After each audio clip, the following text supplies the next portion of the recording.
Welcome back to the news at 10. Of course, still tracking the developing story. The Independent National Electoral Chairman, Professor Atahiru Jega, is right now still meeting with national commissioners and other top INEC officials with regards to 2015 general elections. Now, anxious journalists are waiting to hear Professor Jega speak on reported comments on a possible shift to the dates for the election. Our correspondent, Larry Lasisi, has been tracking this story. He says that the INEC chairman was supposed to have spoken to the press at about 5 p.m., but that was shifted to 9 p.m. And so we're still waiting to hear from Professor Atahiru Jega. But before we went on that break, I was having a conversation with a professor of law, Oyelowo Oyewo. He's still here with me in the studio. Thank you so much, Professor, for staying around. But let's go back to that conversation now. We've talked about the issues that were raised and what INEC possibly will be discussing with the national commissioners and other top INEC officials. But let's look at it constitutionally now.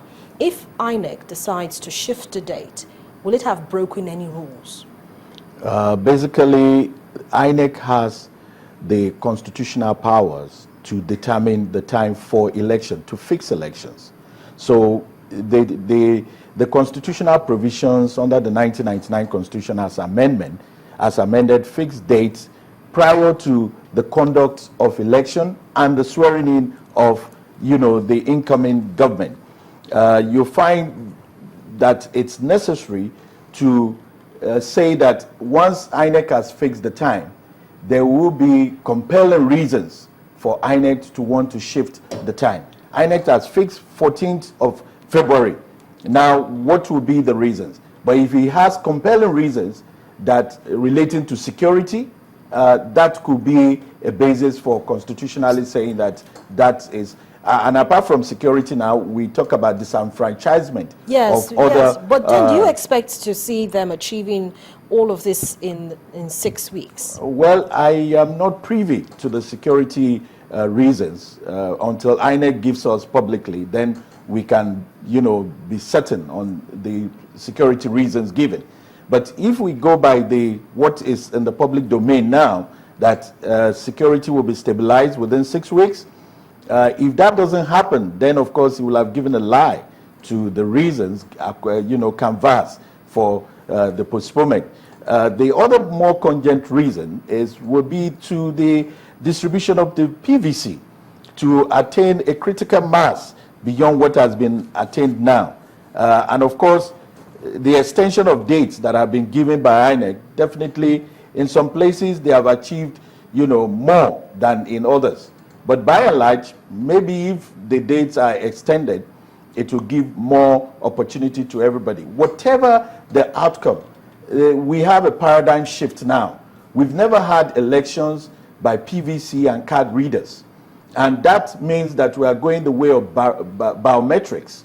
The outcome of this particular election will be more of a free and fair election if we allow all things to work. And I think that's what the political, grandstanding is all about. But Professor, if, these elections are actually shifted, we know that both parties, that's the two parties, the two strong parties now that we've been looking at, have a lot to look forward to, or maybe not. But what is your message to both sides? Well, basically, as I've said, there are political reasons. So some people have said that the opposition have gained momentum, and of course, they don't want to lose the momentum. And the ruling party, reading from their Gallup poll, seems that they need time to catch up with the opposition. On the other hand, the truth of the matter is that statistically, we can see that we have a lot of PVCs undistributed. And if there are reasons for security of life and property, it might be a reason to, to conduct this election at another time. Whatever the case may be, whether it's postponed or it's not postponed, we expect that the political parties will accept the decision of INEC as an umpire. And I think the reason why INEC has taken this much time to listen to every party is to get it right. And get it right is what we are all, hoping to see in the decision of INEC. Professor Oyewo, thank you so much for joining me on the news at 10 and sharing your thoughts it's a with pleasure. us. Yeah. I've been speaking with a professor of law, Oyewo, and we've been taking a look at issues with regards to the suggested shift in the general elections. Of course, we know that that is a developing story. The INEC chairman, Professor Atahiru Jega, is right now still meeting with national commissioners and other top INEC officials with regards to the elections, and anxious journalists are waiting to hear Professor Jega speak on reported comments on a possible shift in the dates for the election. Of course, our correspondent Larry Lasisi has been tracking the story, and for more developments you can also log on to our website channelstv.com. But let's talk to Larry now, who has more updates on what's happening. Larry, could you just tell us what's going on? Well, Harriet, it's still a waiting game here at the media center, at the headquarters of the international, Professor, thank you. The National Independent National Electoral Commission. Journalists have been here for a long time, and it's just been one promise after the other. Initially, the press briefing here was to be for 5 p.m. Now, after journalists waited for some hours, around 8 p.m. like that, one official came here and told journalists that it will now be 9 p.m. Well, they've been waiting ever since, and just a few minutes ago, some officials of the Independent National Electoral Commission came in offering some snacks, bottles of water for journalists here, and one is not sure what to make of that. Does that mean the meeting is not going to be over soon? Is it that the meeting will continue into the night? A lot of people are not sure, but it's a welcome relief for some journalists that have been here from earlier than 11 a.m. Some got here like 10 a.m. and they've been sitting here waiting for this announcement. And so I'm sure some of them are lying down somewhere now, just trying to get some rest.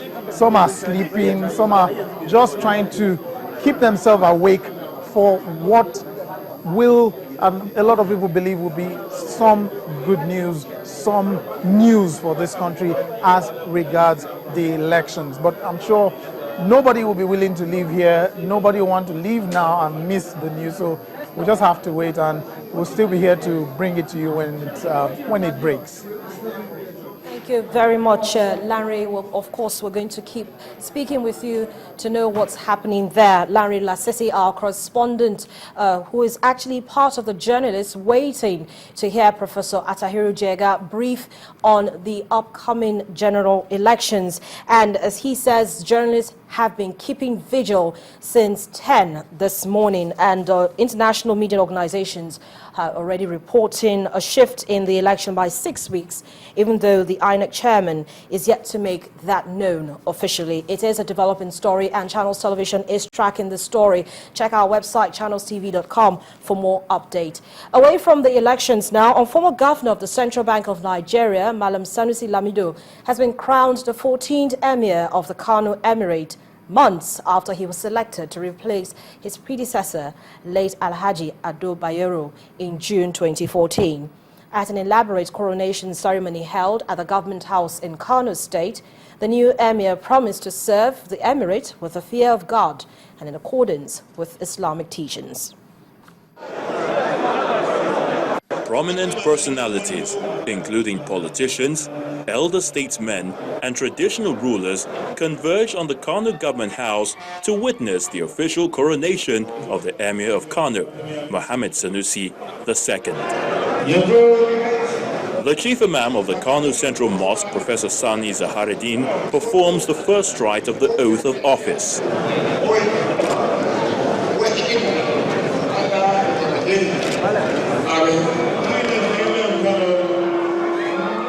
Then the turbaning. Kingmakers take turns to dress the new emir with his paraphernalia of office.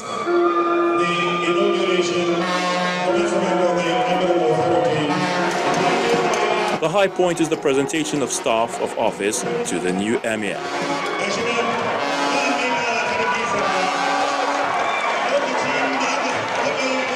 The emir promises to uphold the religious and traditional tenets that foster unity within and outside the emirate.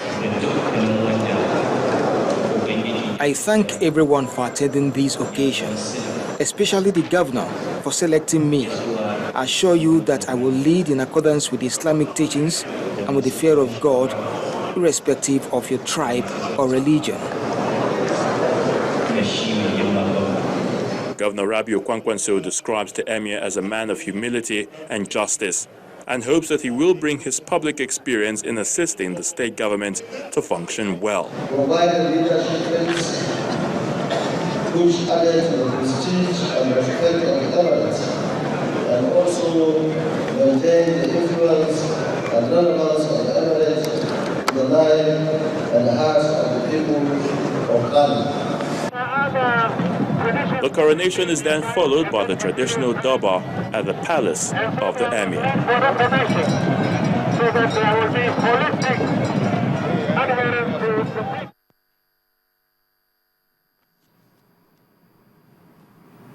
All right, this is a breaking story. The meeting between the INEC chairman and national commissioners, as well as other top INEC officials with regards to 2015 general elections, has ended. It is reported that they're all filing out from the meeting room. Now, what, of course, we're waiting to hear is Professor Jega speak on the reported comments on a possible shift in the dates for the election. Our correspondent, Larry Lasese, will be joining us to give us more updates on this. But he reported that journalists have been keeping vigil since morning, waiting for the INEC chairman to speak on the status of the 2015 elections. And hopefully we should be joining our crew live in Abuja to get more on this developing story.